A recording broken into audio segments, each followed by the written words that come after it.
Wait, hold on. Okay, go. Okay, here's a triple hamon knife. Doing some edge retention tests on wood. This is just a piece of pine. It's a 4x4 from Home Depot. I have a 2x4 that I use as a drilling block that I'm going to cut up. So I have it clamped to the table and we'll do some freehand after that. Here's a normal phone book paper for initial sharpness.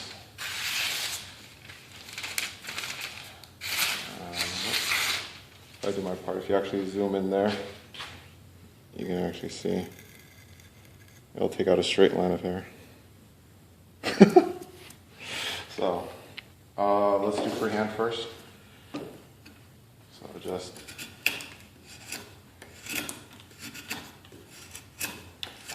cutting into some wood.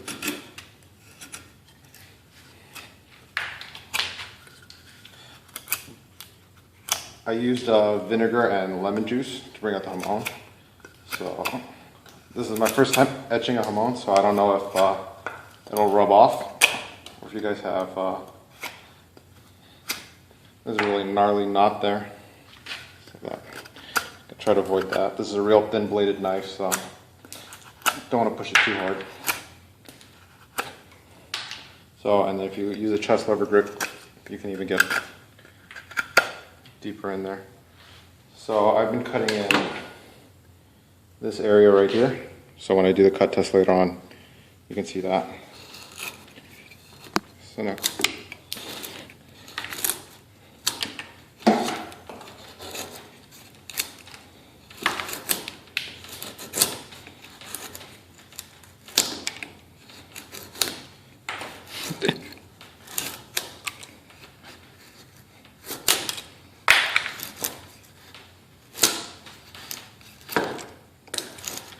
and go easy on me, guys. This is still a home done heat treat.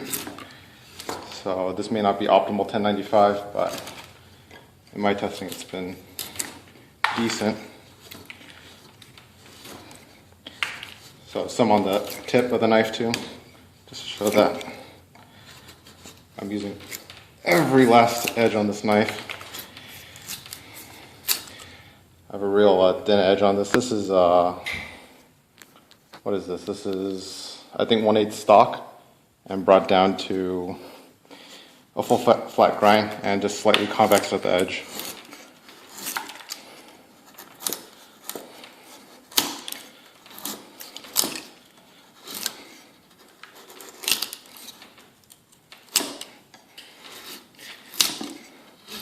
You can see that the actual etching is holding up pretty well for vinegar and lemon juice etching. I do have PCB solution, but that's I found that it doesn't stay as well and it doesn't bring out the lines as much. So I have maybe about a good quarter of this block, or maybe not quarter, but that much taken off the top. Cut through some of the growth rings and everything, so you got all the rings through. I can tell already I have a flanned out part right here, but I think that's from hitting that initial knot in this piece of wood. But the edge at the very tip, still very serviceable. If I could get that just right. And then edge at the bottom, I don't think I'll cut through phone book paper anymore.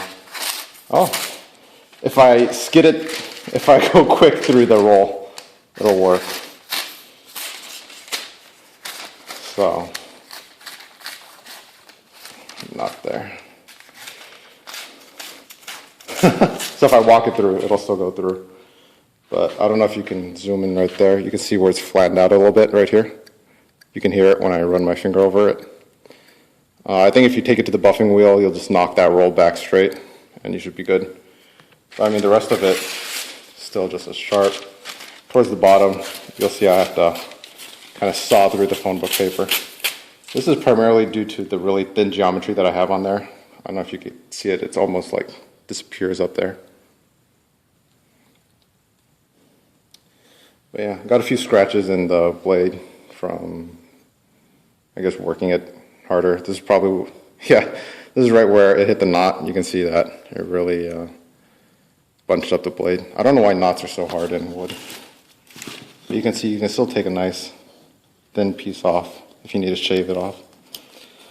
The reason why the triple quench works is because you never let this primary edge heat up again when you dunk it. So after, let's say this came straight out of the forge and you're quenching it, you quench this edge first, you pull it out, and then you quench again deeper almost immediately. So this edge never heats up again. So then your heat treat on the edges, on this very edge, is preserved.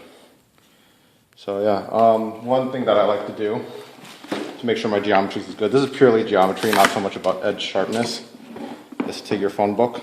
This is gonna make a mess. And see if you can cut through it. This is a bit of a thicker one. Let's see if I can get the binding to help me out.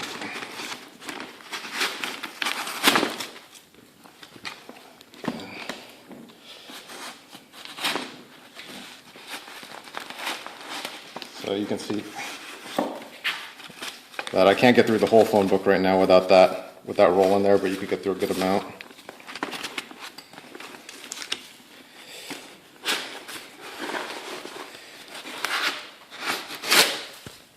So yeah, let me buff this up on the drill press. Let's see if we can get this working again. So this is my poor man's buffing wheel. I have a wheel attachment. Let's try slow speed.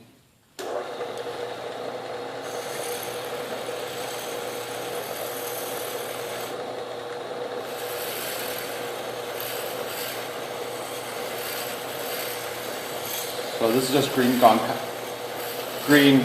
polishing compound on a soft wheel.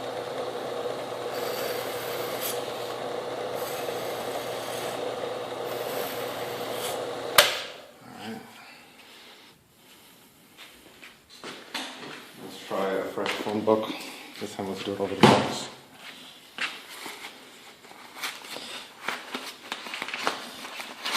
This is much better.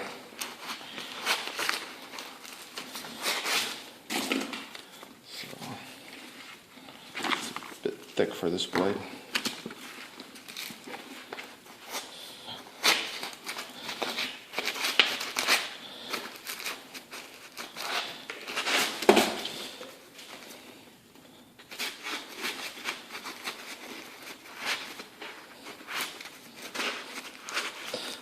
Oh, finally got one.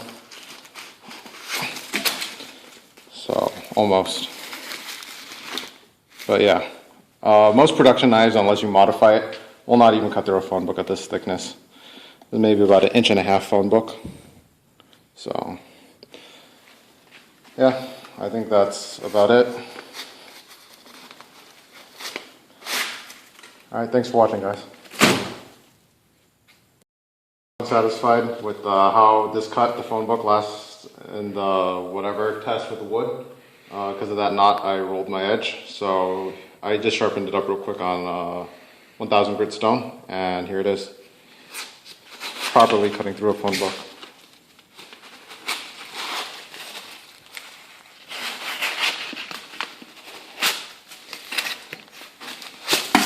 You can see how clean that cut is. There's nothing nothing fuzzy or whatever about it. This is very straight.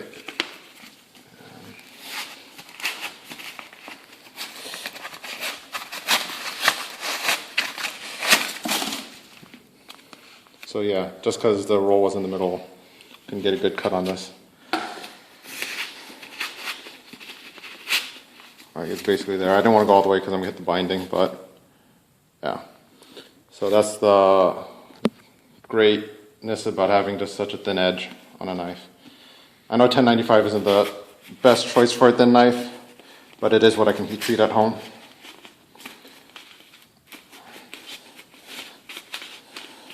See, it's binding up a little there. Yeah. So, see, it's clean cut. Alright, thanks for watching, guys.